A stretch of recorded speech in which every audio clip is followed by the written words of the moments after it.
The Nashville Predators take on the Seattle Kraken tonight, and we have a whole day of goodness ahead for you. On today's Locked On Predators, we have a squad cast. We welcome Erica Ayala, host of Locked On Kraken. We're going to talk about the Kraken and the Predators. We're going to talk about big moves, big problems, and we're going to make some bold predictions. We're going to get you all set up for tonight's Kraken Predators crossover watch party. All that's coming up on today's Locked On Predators podcast. You're Locked On Predators, your daily podcast on the Nashville Predators. Part of the Locked On Podcast Network, your team every day.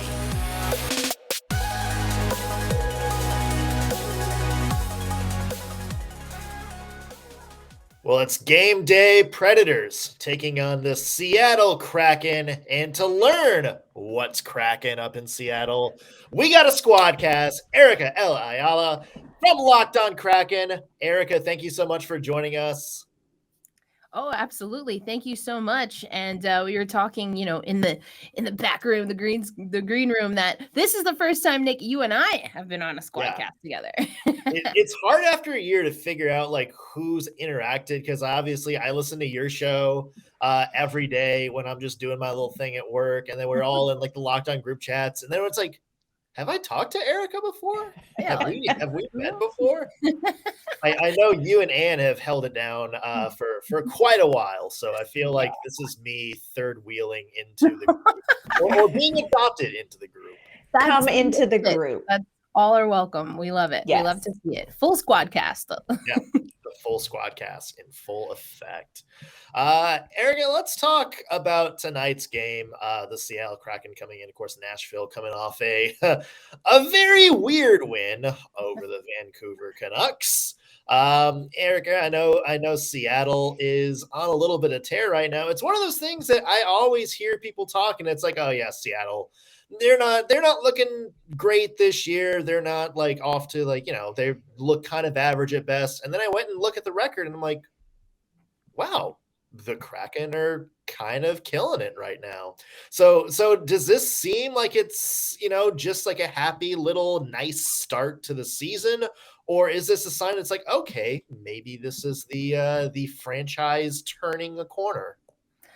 I think it's maybe a little bit of both, because there were some games early on that were pretty dicey, like pretty dicey. And we started wondering, hey, did we do enough? I would say we have not done enough defensively, but did we do enough to really turn the tide?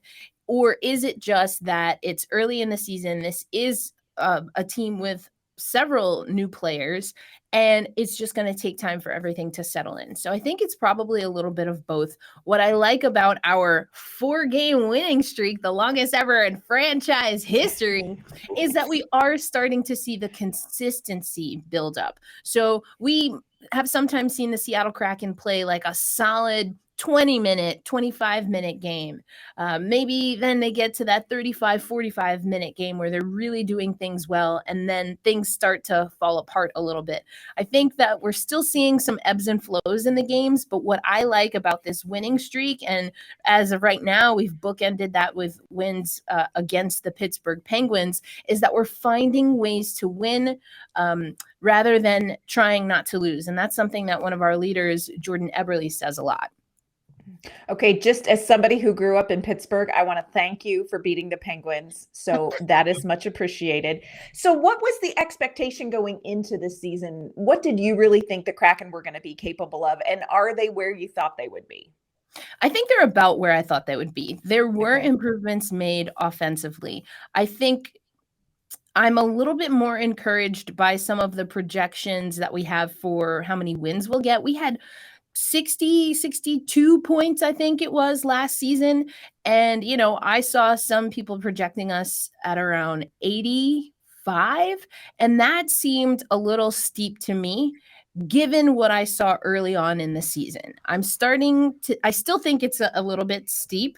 That being said, I have been really impressed by Martin Jones. Martin Jones is effectively our third goalie in the system overall, but we knew we weren't going to have Drieger to start the season. So then that bumps Jones up to 2.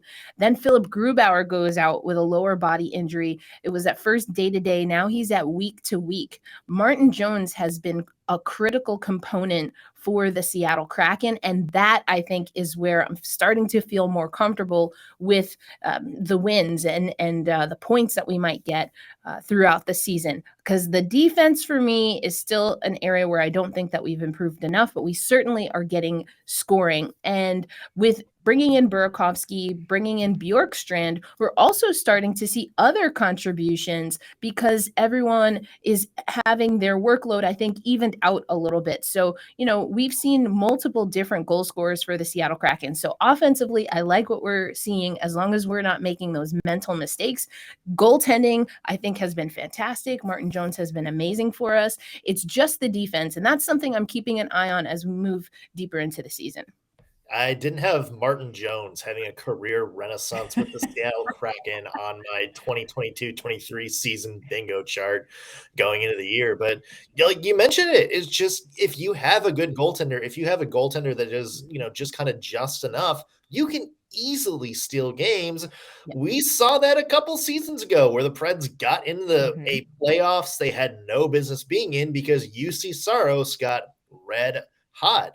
And it's like one of those things where it's like, if Martin Jones can keep it up, maybe if Phil Grubauer when he gets back healthy, is anywhere near where he was in Colorado a few years ago, then it's like, okay, do we maybe have something that can kind of sneak in or at least be in that conversation by the end of the year? Yeah, that is the big question. Before Philip Grubauer went out, he got injured actually playing against Colorado. He was looking really good in that game in particular. And so I'm hopeful that he's feeling a little bit more comfortable. I know Ann and I have talked about this in the past. He never seemed to click totally with that inaugural roster. I do think you mentioned Colorado and him playing for Colorado, obviously a Vezina Trophy candidate there.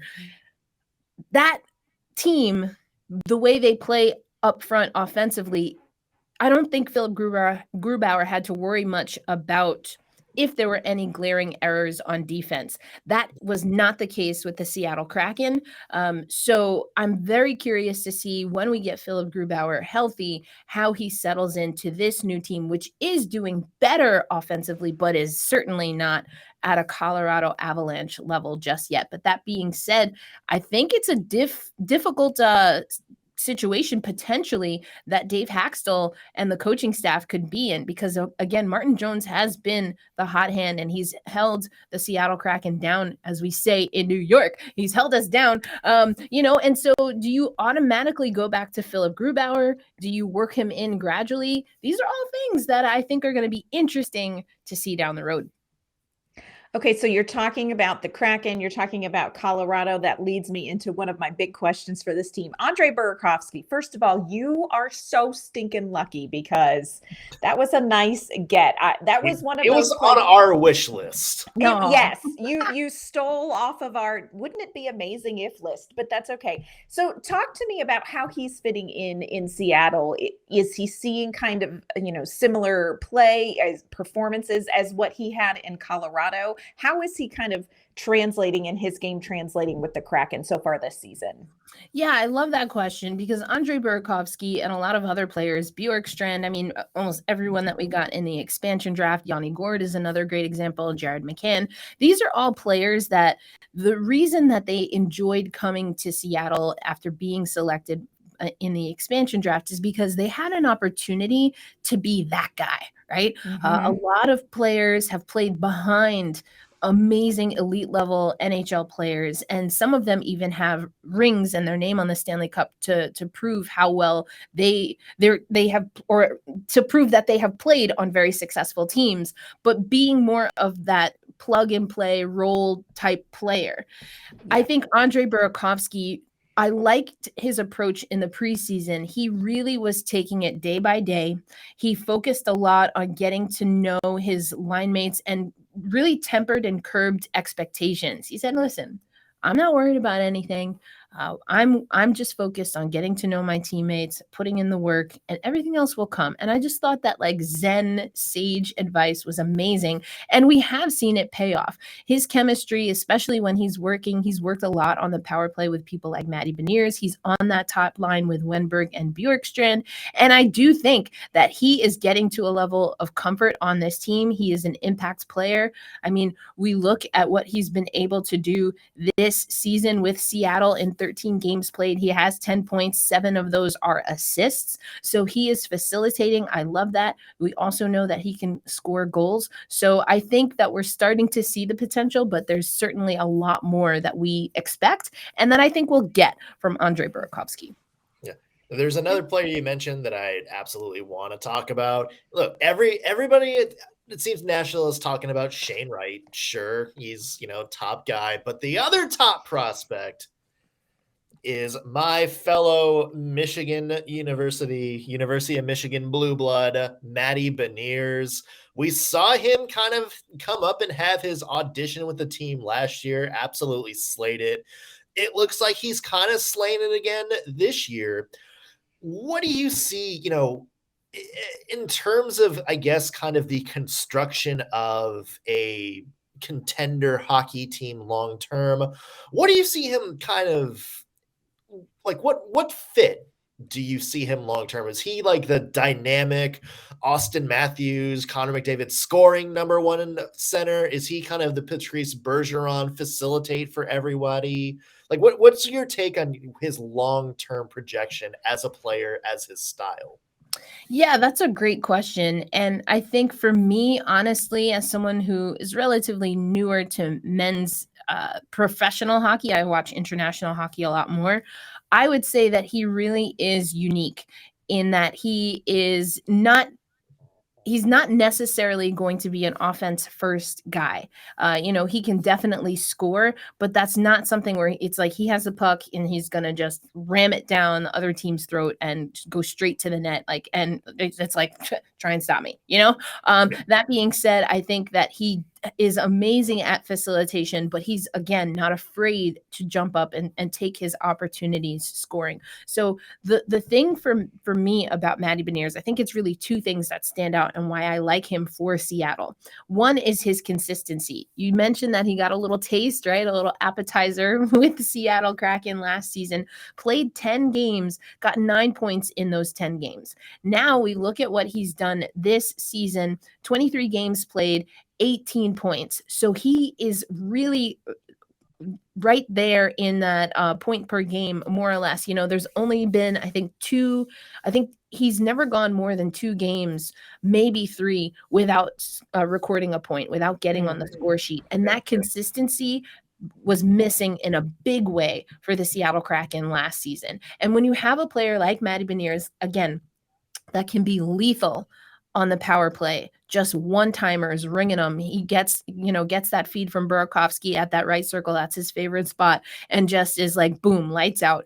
But then you also have Matty Beniers, who is every day, literally every day. And if I was in Seattle a little bit more, maybe I could even tell you to the hour, to the minute. This young man just turned 20 over the weekend. He gets better every single day. He put on weight in the off season, and early in the game, he got stood up in a big way on the blue line in one of our first games. And then just over the weekend against Pittsburgh, he's throwing his body around and learning how to use his frame to win the puck for his team. So I love that he seems to be just a lifelong learner, always trying to improve, as I said, every single day, and he has the consistency. So it's very rare that people can be so devout to learning and still perform as they are expected. And that is Matty Beniers, and he makes this team better. He is that guy right now. We don't have to think about what he's going to be in the future. He is what drives the Seattle Kraken. Yeah, as you mentioned, only 20 years old. So it's going to be kind of scary to see where he is just like 3 years down the road to an elite prospect. Well, Erica, I know you have some questions about the Nashville Predators. Also want to talk about the game tonight, maybe some keys to sway which way this will go. But first, want to take a second and mention today's show brought to you by BetOnline.ag. BetOnline.net. BetOnline.net, your number one source for betting football and the start of the new basketball season this year. You can find all the latest player developments, team matchups, news, podcasts, in-depth analysis on every single game out there. And as always, BetOnline remains your continued source for all of your sports wagering information. Everything you need from live betting, including up-to-the-minute scores for every sport out there, props, odds, and lines on all the games. And it's not just football or basketball either.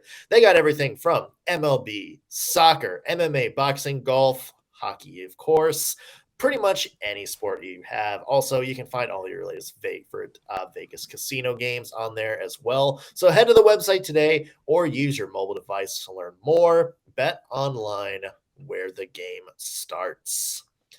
All right, Erica, we've talked a little bit about the Seattle Kraken. Let's talk about things from our side. The Nashville. Oh yeah. Well, first things, I absolutely love that, and we kind of joke around about this in our group chat, but the Nashville Predators got to start the season before the season started in North America. And I think it's, as I said, I come from the international side of hockey, all ages, all genders, but also women's hockey. So international hockey is super important to my growth and development and learning the sport. What was it like to have the Preds play in Prague? Oh, okay. First of all, Nick and I are still a little bit bitter that we weren't there, but it was a really, it's one of those things going into it had a ton of energy, a ton of buzz. It generated, I think, a lot of enthusiasm for the Nashville Predators in training camp. Now, it did, from a practical standpoint, it meant more of a condensed training camp and a little bit different preseason. So I think on the back end of the trip, maybe that sort of became a factor that worked against the Predators. But as far as just the experience of it, first they went to Bern, Switzerland, which is the hometown of Roman Josi, our captain, and he got to play in front of his family and friends. Nino Niederreiter, who we got in the offseason, is from Switzerland as well. And I can hardly even talk about it without getting all choked up. But his grandparents got to see him play NHL hockey for the first time live. I'm done. I'm just done when I saw him hugging his sweet little Swiss grandmother. So it started off super emotional, got to Prague. Prague is one of my favorite cities in the entire world. So I think Nick and I suffered from horrible FOMO. Yeah. It'll be in the budget. David Locke, if you're listening, lock on budget for the next trip. That's right. The games went well. We beat the San Jose Sharks. And I think the experience was amazing for the Predators off the ice. I do think the experience may have cost the Predators something as they came back to North America on the ice. And they've been working their way out of sort of this weird little funk preseason, didn't quite get it going. Oh my gosh, it's not jet lag anymore kind of vibe thing that the Predators have had going on. So, it was a great experience. But I think it definitely shows you that things like the Global Series and international games like that, you have to prepare a different way and you have to come off of those games a very different way than a regular start to a season. Yeah, and Nick, Ann alluded to it, but if you do look at the schedule and where the Predators were early in the season, it's just things didn't seem to click as well as they did when you played the Sharks in Prague. How much do you think, as Ann said, is that just the overlay of getting reacclimated now to the North American schedule? Or are there other things that you noticed in the first 10 games from the Nashville Predators that might have contributed? Well, a few things. One is that UC Saros did not look like the UC Saros of last year. Neither did Roman Josi, neither did Matt Duchene. So we went through the stretch of a lot of our stars getting to a very slow start this season. Even in games where they would find the score sheet, they just looked off. And I think we both remember the Edmonton game from last week where you look at the score sheet and, Philip Forsberg and Matt Duchene and Roman Josi would finish with 3 points and yet look horrible for a big portion of that game. So I think there's a lot of that going on where just some of the big guns just haven't gotten going yet. I don't know if it was just sort of the weird season or Prague. We kind of joked maybe they were still jet lagged when they played that first home and home series against the Dallas Stars and just got their behind, handed to them on a silver Texas-sized platter. The good news is they're starting to kind of get going a little bit against the Vancouver game the other night. A lot of the big guns stepped up yet again with big performances. UC Saros, after letting in two very, very bad goals. Very bad. Finished with probably one of his best stretches of the season from that 15-minute mark in the first period onward, was near lights out. And so it's starting to click a little bit. You're starting to see a lot of the things that worked for the Predators last year kind of click back in. And now you can say, okay, are the Predators finally starting to figure things out a little bit after that slow start?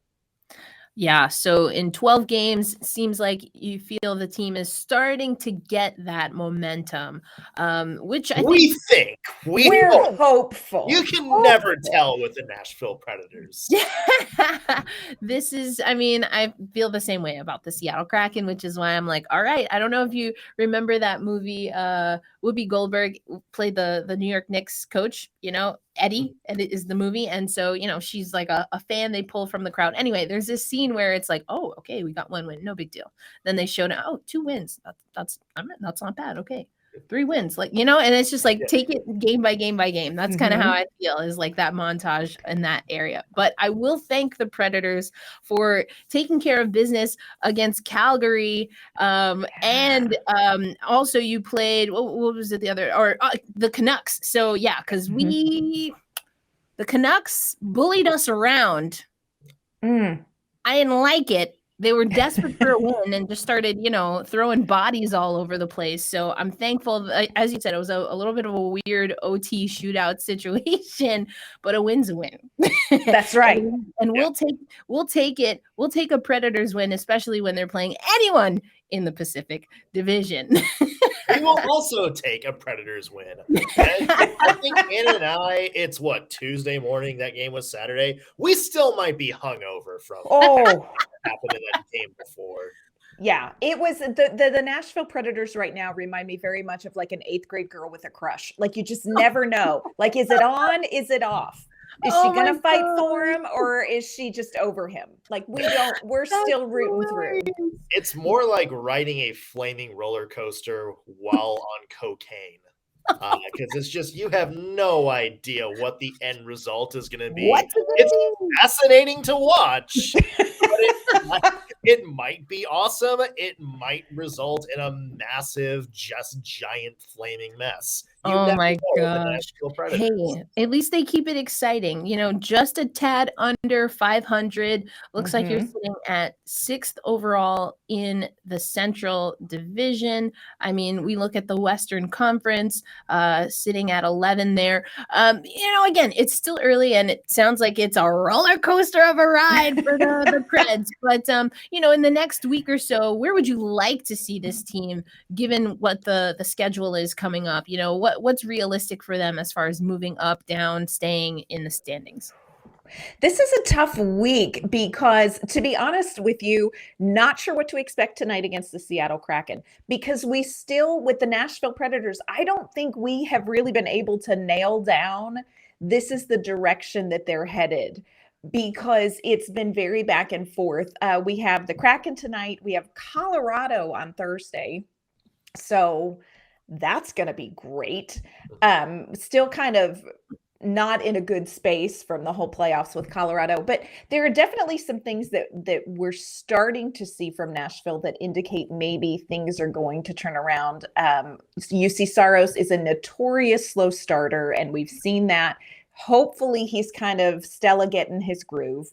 Our big players who had these amazing career seasons last season, nothing is harder than having a career season except having a career season right after that. And they're really kind of struggling through that. So I think if against the Kraken and against Colorado, the Nashville Predators can get, Matt Duchene, Philip Forsberg, Roman Josi really going, because right now the young guys from Milwaukee are kind of carrying this team that we've called up. So if we can get those guys going, I think Nick and I will maybe start to breathe a little bit easier at opening puck drop. Okay. So it sounds essentially like it's a box of chocolate games that we're gonna have tonight. I mean, 100%. we're still a young team as far as only, just starting our second season, but again, building the consistency is really what I'd like to see. And it sounds like it's a roller coaster ride always for Nashville. So that means you really don't know what you're going to get. But I think we should probably let the fans know, at least from the stats perspective, and then maybe some predictions of what we think will happen tonight as Seattle Kraken take on your Nashville Predators. That's right. We're going to predict what's going to happen at Six Flags Hockey in just a minute. But first, want to let you know that this episode is brought to you by our great friends at Simply Safe.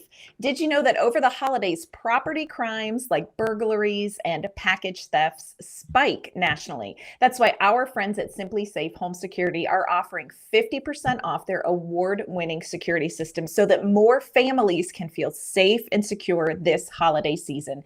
You can order your Simply Safe system for half off today and enjoy advanced security, greater peace of mind this holiday season. Simply Safe was named the best home security system of 2022 by U.S. News and World Report. This is the third year in a row, and here is why. In an emergency, they have 24/7 professional monitoring agents who use Fast Protect technology exclusively from Simply Safe to capture critical evidence and verify the threat is real so that you get priority police response. Simply Safe is a whole home security system with advanced sensors for every room, every window, every door, HD security cameras for inside and outside of your house, and they have smarter ways to detect motion that alert you only when a threat is real. They even have hazard sensors that detect things like fires, floods, and other threats to your home. They have 24/7 professional monitoring service that costs less than $1 a day. That's less than half the price of ADT's traditional professionally installed system. And with the top-rated Simply Safe app, you will stay in complete control of your system and your home. Anytime, anywhere, you can arm and disarm. You can unlock your house for a guest. You have access to your cameras, and you can adjust your system settings. So don't miss your chance to save big on the only security system your home and family will need.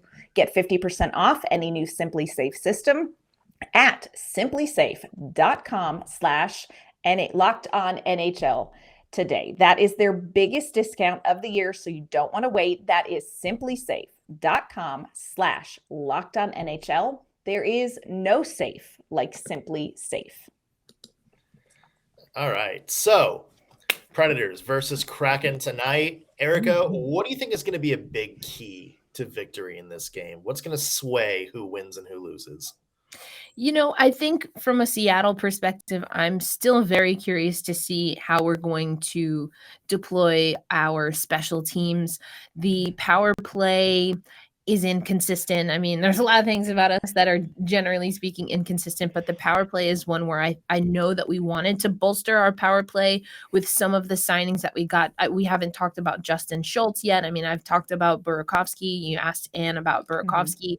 We've talked about Beniers, but I think Schultz is another piece of that on the back end as a defenseman. So I'm looking to see how we execute on the power play. We're sitting right now 8th, which I know it sounds weird that I'm talking about improving the power play, but again, it's been one of those up and down things for us. So we should have the advantage there against at a 26.1% clip versus roughly 15% clip for the Preds. But I'd really like to see that. Another thing is I think the Seattle Kraken, again, defensively are really big defensive players, but not the quickest defensive players. So I think the key for us is always making sure that we are very stringent on our transitions and that we are maybe covering up any times where our defensemen kind of get caught out of position. And that means that the forwards really have to haul buns and get to the spot. So those are some things, generally speaking, that I'm going to be looking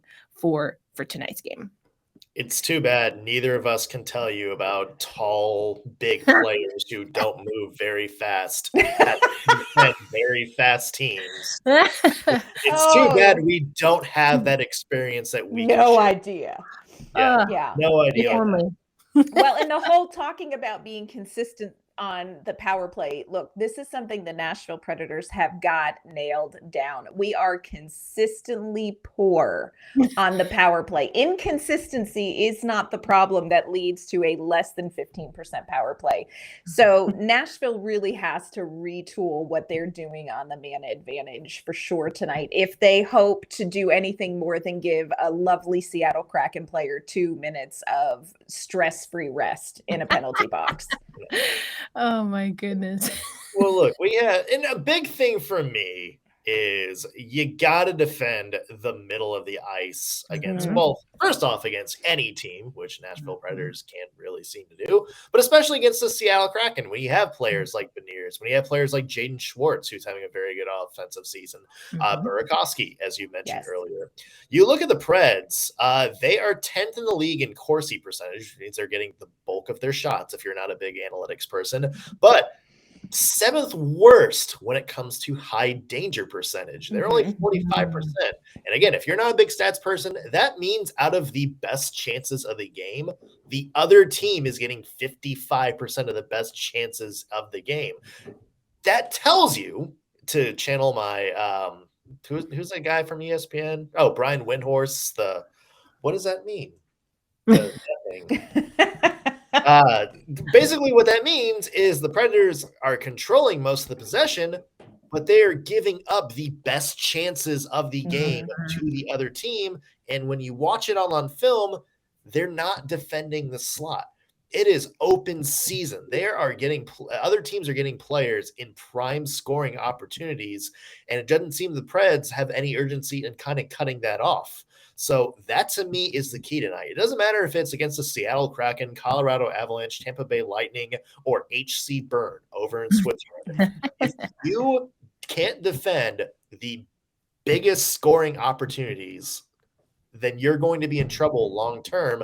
And that has been a detriment to the Preds this season. And that's something they're going to have to clean up, not just in this game, but moving forward for the rest of the season if they want any realistic chance of being in that contendership conversation again. Yeah, that's a really good point. And it's been something that the Seattle Kraken have had to work on. We particularly talked about it on Locked On Kraken right before we played the Minnesota Wild, because the Wild are very good and very dangerous. But I thought the Seattle Kraken did a really great job playing more of a team defense and pushing Minnesota out wide. So again, if those are things that we can if we can continue making adjustments game to game, like Matty Beniers individually does, if we can do that as a team, I think we'll be overall successful. I also think I talk about face-off percentage a lot because, like, the Seattle Kraken, we were like, we're going to be an offensive team. Raw. Our best defense is our offense. Boom, boom, boom. We're going to have the puck all the time. And then if you look at where we are on face-offs, dead last in the league. So it's like, well, if you want to have the puck, baby, win the face-off. And Nashville is we're actually pretty decent at that. Ryan Johansson, I think, is one of the top players in the league right now as far as face-off wins. Colton Sisson's generally really good. Even Michael McCarron, you'll be able to pick him out of a crowd. He's about 1.5 feet taller than everybody else. So face-off wins, maybe we have a little advantage there. That's something, friends. That's something. Yeah. So if you're gonna go ahead, let's just put it out there, Erica. Let's just make a prediction here. Who do you think is going to score the first goal of the game? Team-wise or player-wise, either way, if you're feeling confident it's Seattle. And where do you think we're going to land final score? Who's going to get this game? Wow, this is interesting. This is interesting because, I wonder if we see Joey Decord in net. Martin Jones came back, he took some time away with family, just had his first child, him and his wife. Him and Eberle had children the same day. That's so cool. I know, so cool. But anyway, it wasn't a terrible last March for Seattle Kraken. Hey, Yeah, they weren't scoring on the score sheet, but oh dear heavens. There it goes. So yeah.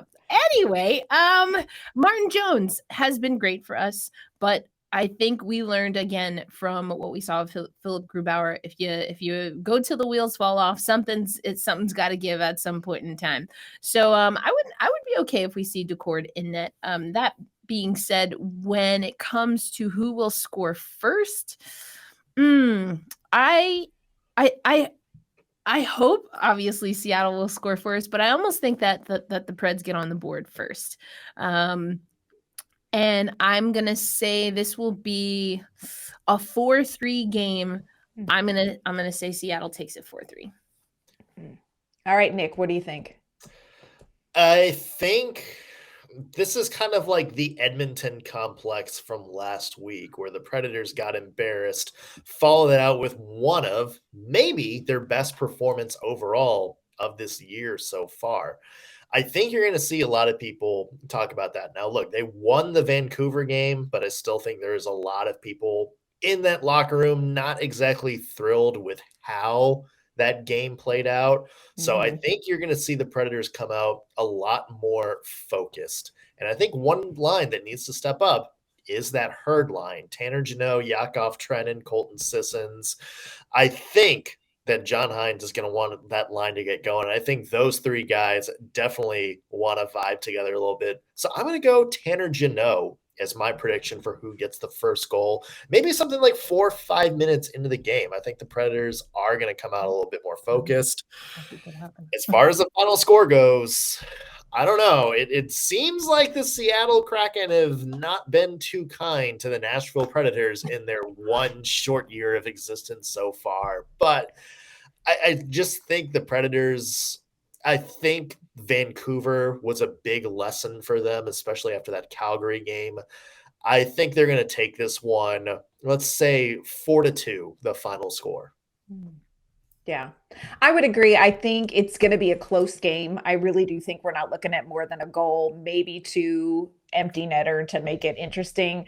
I agree with you. It's funny you said Tanner Jeannot because he's kind of the player who has been buzzing around it, but not quite getting it, especially in the last game. So I would love to see Nashville come out and get a hot start, kind of try to make a statement after really an excruciating 65 minutes of hockey in Vancouver. But I also don't want to underestimate the Seattle Kraken, as we tend to offer tremendous amount of Southern hospitality to the Kraken and give them things like, here's your first franchise win in our home. Welcome. So bless your heart. Bless your heart. I think we're looking at 4-3, and I'm just going to say, I hope it's Nashville. That's as far as I can go today, friends. Oh, well, we're all in agreement that whomever wins the game, they will score 4 goals. So there you go. There. We've got that. At least we're some consistency across the board. Erica, thank you so much for joining us. It's a blast whenever we do this Squadcast. For those listeners listening on the Locked On Preds channel, go ahead and plug yourself. Let us know where we can find your work. Yes, thank you so much. Well, it's always a pleasure to join the Locked On Preds show. It's lovely to Squadcast with you this time, Nick. And Ann, you already know. You're the best. Lay you more than my luggage. But you can find me personally at elindsay08. I mentioned women's hockey. I am a broadcaster for the Premier Hockey Federation. So if you follow me at elindsay, LINDSAY08, you can also find where I'm calling some of my games as an analyst. And of course, you can find Locked On Kraken at Locked On Kraken. And don't worry, we just gave you a little taste of Matty Beniers, but I've got plenty more stories. So I will be tuning in. That's it. Come on down. And where can the people find your work? You can find my work online at InsideThePreds.com, and you can find me on Twitter at AnnK_Mama on Ice. And you can read my work at ontheforecheck.com. You can also follow me on Twitter at _NSMorgan. And while you're there, be sure to follow the Preds channel as well, LO_Predators. However, you are listening to this, whether you're listening on Spotify, Apple, whatever audio platform you use, go be sure to subscribe to both Locked On Predators and Locked On Kraken. And if you like what you hear, leave us a review. And of course, we're both on YouTube. Just search Locked On Predators on YouTube or Locked On Kraken and hit the bell notification. That way you'll always know when we have fresh videos out for you guys. That is going to do it on today's Squadcast. Erica, thank you so much again for joining us. Hopefully you will not have pleasant hockey to talk about tomorrow, but we wish you the best going forward. Thank you, and right back at you. And for the rest of you, we will see you tomorrow for a brand new episode. See you then.